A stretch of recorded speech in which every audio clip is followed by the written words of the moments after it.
charla, a la ponencia de Alino. Alino Martínez es catedrático de Anatomía y Embriología Humana desde 1916. Ha sido secretario académico, vicedecano y decano de la Facultad de Medicina de Ciudad Real, de esta universidad, y en la actualidad es vicerrector en Ciencias de la Salud y ha formado parte, pues, de la mesa inaugural de estas jornadas. Como él mismo decía, él es albaceteño, él es natural de Caudete, licenciado y doctor por la Universidad de Valencia.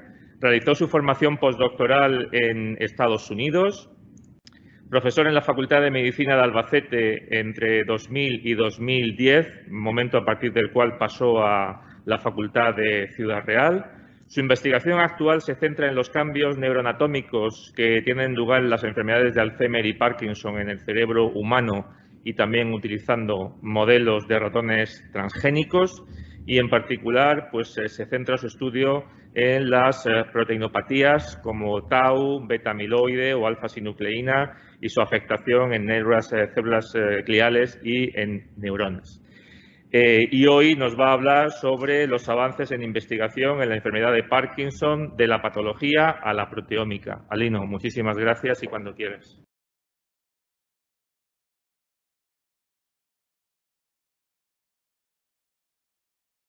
¿Se escucha bien? Vale. Estaba sufriendo yo viendo al pobre Rafa, que lo aprecio mucho, con todos los problemas técnicos y los problemas de tiempo. Voy a ser breve, de verdad que sí. Para mí, de verdad que es un placer estar hoy aquí. Antes como en el mesa inaugural, pero ahora yo soy científico, o pretendo ser científico, antes, ahora y supongo, espero que después de los cargos académicos, ¿no? Y la charla que voy a dar hoy es una charla dirigida fundamentalmente a los pacientes y a las familias, ¿vale? Van a aparecer cosas en inglés, voy a intentar explicarlas, y mi visión es tratar de la información que yo transmita, sobre todo va dirigida a los pacientes y a sus familiares, ¿de acuerdo? La investigación en la que yo me dedico es casi neuroarqueología, porque a diferencia de lo que han comentado mis colegas anteriores, yo me dedico a estudiar cerebros post-mortem y lo que yo veo en el microscopio ocurrió años, décadas antes de ese momento en que yo observo, ¿vale? Yo casi hago, o casi hacemos, arqueología. Miramos cosas que han pasado en el pasado y con eso intentamos implementar cosas que vienen en el futuro. En las charlas que me han precedido se habla de una cosa muy importante, que es la donación de cerebro, que es una investigación muy necesaria para poder avanzar. Se ha hablado de microglía, de astroglía, y se va a hablar también a lo largo de las jornadas. La charla que viene a continuación de la doctora Fariñas es sobre sinucleína. Todas estas palabras van a aparecer en mi charla. También mañana vais a hablar o vais a comentar sobre el Parkinson prodrómico, los síntomas no motores, la visión en la enfermedad de Parkinson, la calidad de vida, el control de impulsos y, como decía, astrocitos. Es decir, que la charla que voy a comentaros tiene aspectos que hemos visto ahora y que vais a ver en los días consecutivos. Básicamente, son 4 puntos los que yo quiero contar. Lo primero es la enfermedad con trastornos motores, pero hay otra parte muy importante de la enfermedad de Parkinson que no tiene nada que ver con lo motor, ¿vale? Y voy a intentar explicar por qué. Ya ha salido el término sinucleína. La sinucleína la voy a definir como una proteinopatía, es decir, una proteína que tenía que estar de una manera determinada, su forma es anómala y da un problema, una proteinopatía. Luego voy a hablar de un concepto que es importante. Yo me dedico a la anatomía, digamos, profesionalmente. Una cosa es el sistema nervioso central y otra cosa es el sistema nervioso periférico. Y eso es fundamental para entender todo lo que vamos a contar después, ¿vale?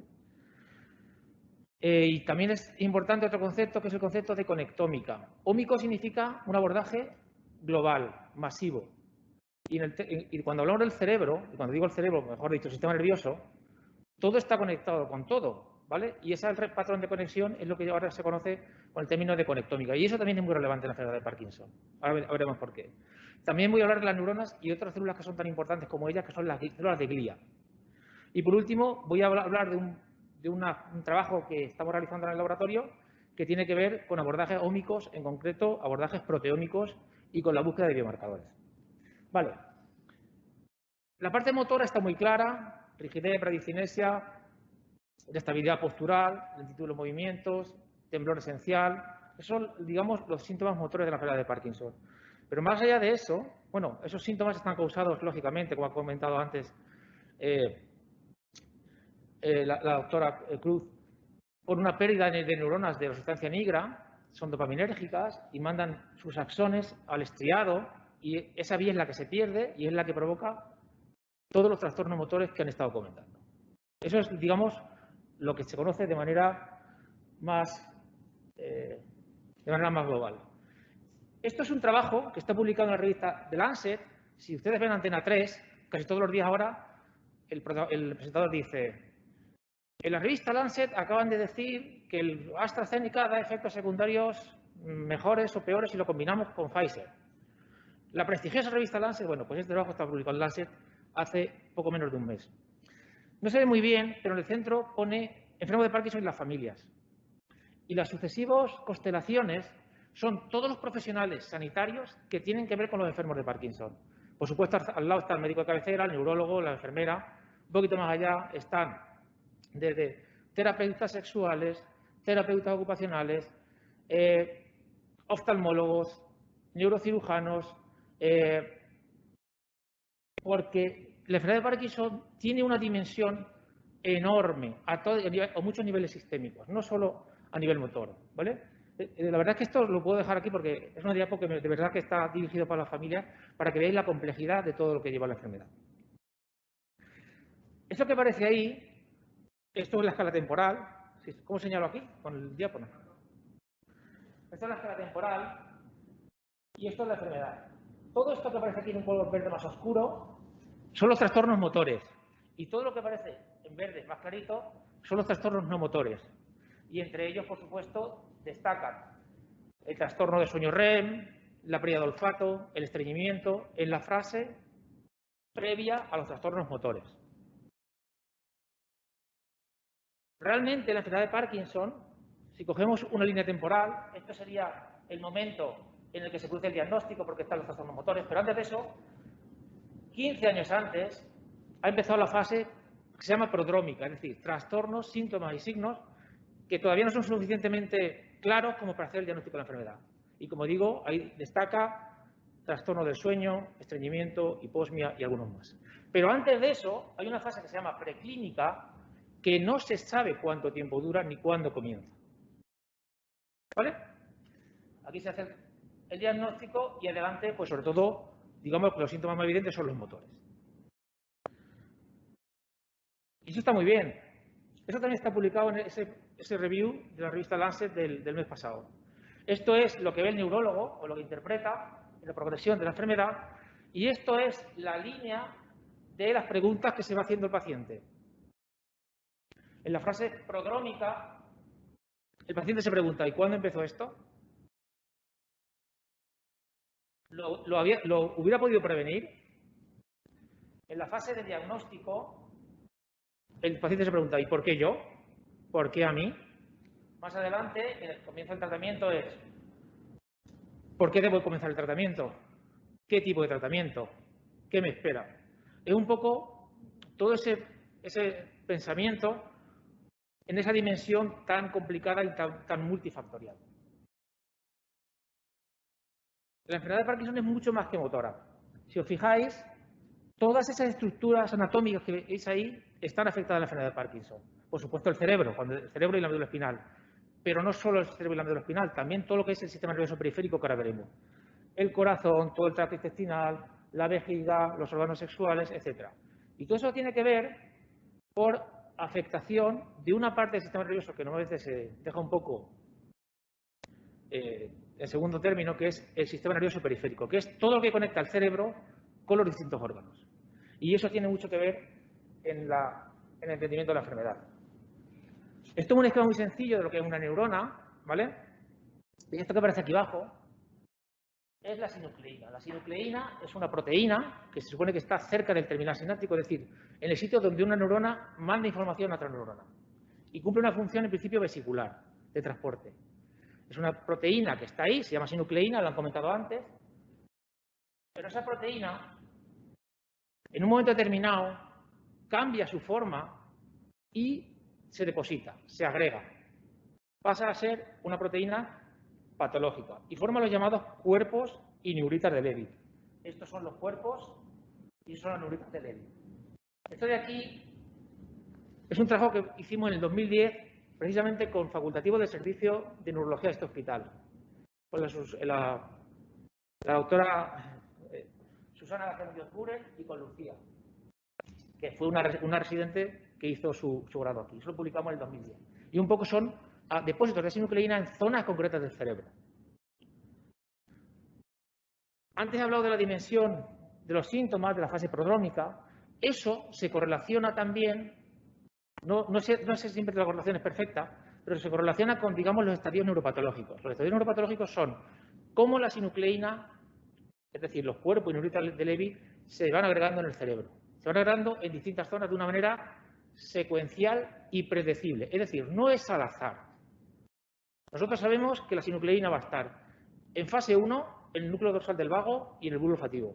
En fase 2 en una estructura que se llama el locus ceruleus. En fase 3 va a estar coincidiendo, va a afectar la sustancia negra y va a empezar a comentar los trastornos motores. En fase 4 va a afectar al hipocampo y a partir de ahí va a afectar a las estructuras de la corteza cerebral. Es decir, hay una progresión. La pregunta es, ¿esa progresión es al azar o tiene un patrón determinado? ¿Cómo se produce esa progresión? Bien, pues esto es una revolución en el campo, un cambio de paradigma. En la década de los 90, este señor que hay aquí, que le están dando el premio Nobel, se llama Stanley Prusiner. Y le dieron el premio Nobel por su trabajo en la identificación de los priones. La enfermedad de las vacas locas, ¿vale? Se caracteriza, seguro que os suena, el cerebro se quedaba de una forma espongiforme. Bueno, pues este señor le dio el premio Nobel porque descubrió unas proteínas que eran priones que cambiaban su conformación, digamos, normal de trabajo a una conformación anómala que era patológica. Básicamente es esto. Nosotros tenemos una proteína como esa, con un ladrillo, que en un momento determinado, no sabemos muy bien por qué, cambia su forma y deja de hacer su función.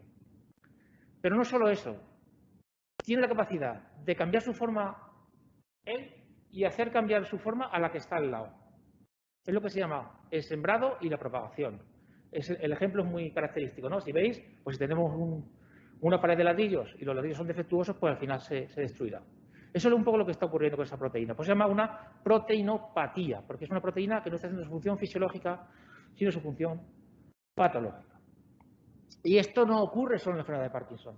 Este concepto de proteínas no se llaman priones, sino priónicas, se aplica a un montón de enfermedades neurodegenerativas que tienen proteinopatías. Por ejemplo, Alzheimer con el beta-amiloide y tau, o la enfermedad, la que está de aquí abajo, que es la ELA con la proteína TDP43. Y, por supuesto, la enfermedad de Parkinson con la sinucleína. ¿Vale? Hay una progresión y en cada enfermedad funciona de una manera, pero siempre va siguiendo unos patrones de conexión dentro del sistema nervioso central y periférico. A ver, como doy clase de anatomía, esto es lo que tenemos dentro del cerebro, ¿vale? Dentro del cerebro no, pero dentro del cráneo. Esto es el cerebro partido por la mitad. Esto es el sistema nervioso central, ¿de acuerdo? Y esto sería el comensal vulvar aquí de la médula espinal. Pero más allá de eso, todo ese sistema nervioso central está conectado con el resto del cuerpo. Con el corazón, con los pulmones, con la vejiga, a través del sistema nervioso periférico. Y el sistema nervioso periférico, que es lo que estamos viendo aquí, tiene dos componentes, un componente simpático y un componente parasimpático. Pues todos esos nervios, todos esos cables, todas esas conexiones también están afectados por sinucleína. Y muchos de los síntomas que estamos viendo como no motores es por afectación de todas estas redes periféricas, que como veis va desde el corazón, trastornos del ciclo cardíaco, en los pulmones, estreñimiento, disfunciones de la vejiga, etc.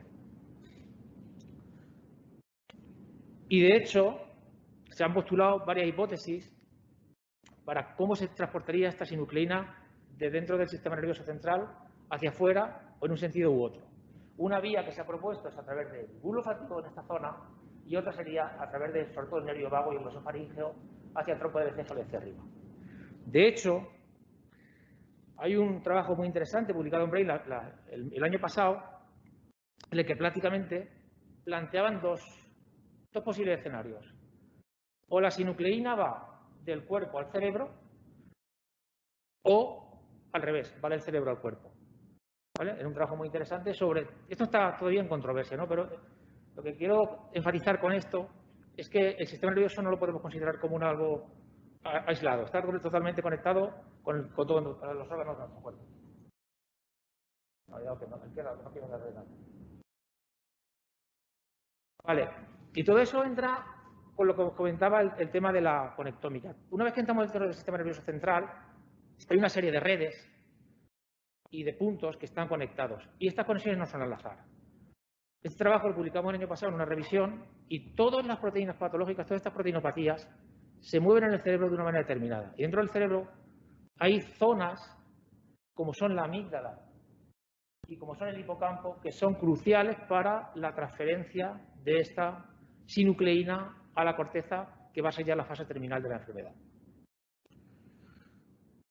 Lo he comentado antes, en el cerebro están las neuronas, ¿no? Que las vamos a poner como las señoras de Downton Abbey, ¿no? Esas son las dueñas de la casa. Ahora hay más células, lo hemos comentado también.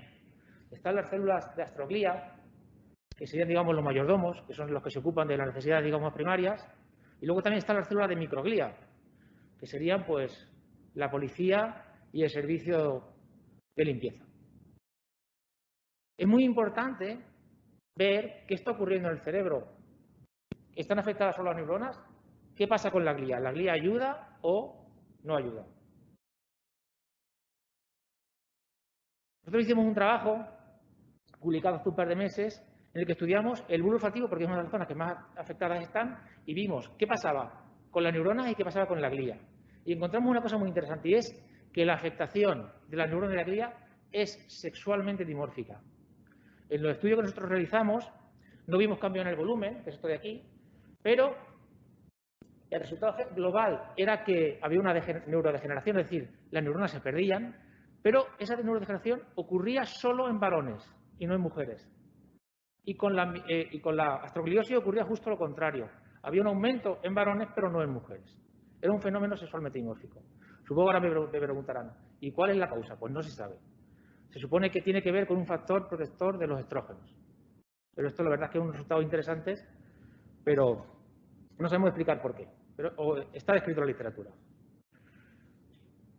Siguiendo con estos estudios histológicos, también hemos realizado un estudio en el hipocampo, porque el hipocampo es una de las zonas que están afectadas a la enfermedad de Parkinson y tiene que ver con el comienzo de las disfunciones cognitivas y que llevan a demencia. Hemos realizado un estudio, no hemos visto ningún cambio de volumen. En cuanto a la distribución de sinucleína, claramente, tal y como se había descrito en la literatura, la estructura dentro del hipocampo que está más afectada es una zona que se llama CA2, el campo amónico CA2. Pero curiosamente no fuimos capaces de encontrar ningún cambio morfológico, ni de volumen, ni a nivel de neurodegeneración, ni de gliosis, entre pacientes y personas sanas. De hecho, estas son imágenes, estas son las neuronas marcadas con su marcador específico, esto es microglía y esto es astroglía. Las azules son las neuronas y estas de aquí marroncitas son las células de glía. No fuimos capaces de encontrar ninguna diferencia. ¿Por qué? Ahora vamos a imaginarnos que somos buscadores de oro en el antiguo oeste, ¿no? Y estamos ahí con nuestro cedazo en el río buscando pepitas de oro. Bueno, pues nuestro cedazo, los agujeros eran demasiado gruesos y no éramos capaces de coger las pepitas porque las pepitas eran muy chiquitinas. ¿Qué hicimos entonces? Aparte de este abordaje, que es un abordaje, digamos, histológico, pasamos a hacer un abordaje proteómico. ¿Y cómo se hace eso? Se cogen cerebros se piden cerebros a los bancos de cerebro. Bueno, cerebros no, trozos de cerebro. Te mandan el trozo de hipocampo de... Estos son pacientes, son sujetos control y son pacientes.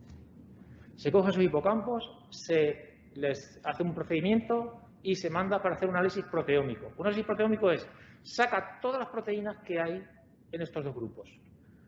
Ese análisis nos permitió ver que efectivamente el grupo control frente al grupo de Parkinson es completamente distinto. Se aíslan, salieron como 1.300 proteínas, que son todas estas ritas que tenéis aquí. Esto es el grupo Parkinson y esto es el grupo control.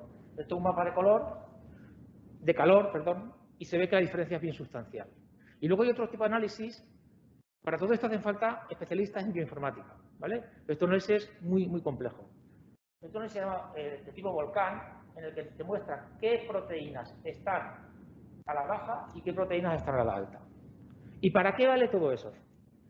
Esto, digamos que es un abordaje masivo, buscando qué. Lo que estamos buscando es, una vez que tenemos identificadas esas proteínas que suben y que bajan, se meten en una base de datos a nivel mundial y se hace una búsqueda de qué proteínas están a la baja, cuáles están a la alta y cuáles son, digamos, las relevantes. Y esas te identifican unas cuantas, por ejemplo, esta que es la casquina, que sube, o la catenina, que baja, y te va identificando qué proteínas son las que en la enfermedad de Parkinson están aumentadas o están disminuidas. Y te las cruza con rutas fisiológicas. Y te permite identificar potenciales biomarcadores para luego hacer ensayos farmacológicos sobre ellos. ¿Vale?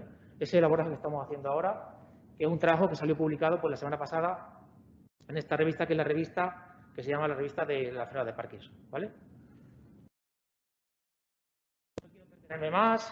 Este es el grupo del laboratorio. Isabel, Alicia y Sandra han sido los que han trabajado más en la enfermedad de Parkinson, y luego Dani, Verónica, Melania y Patricia, que está aquí. ¿Vale?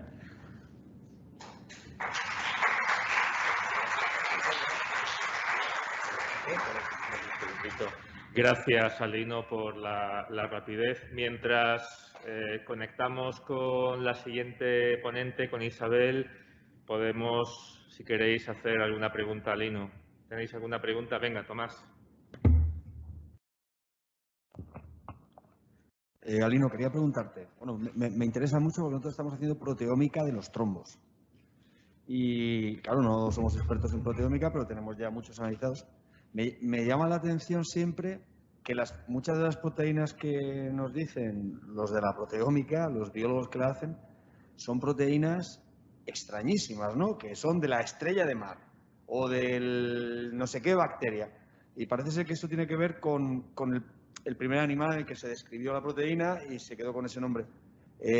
Pero yo hasta la fecha no he sido capaz todavía de darle... Estamos trabajando en la publicación y todavía intentamos darle un sentido. ¿Vosotros os encontrasteis con ese problema? ¿Tuvisteis que recurrir a alguien? Perdón la pregunta, que es de índole práctica, pero sí me vale. No, te la contesto además encantado.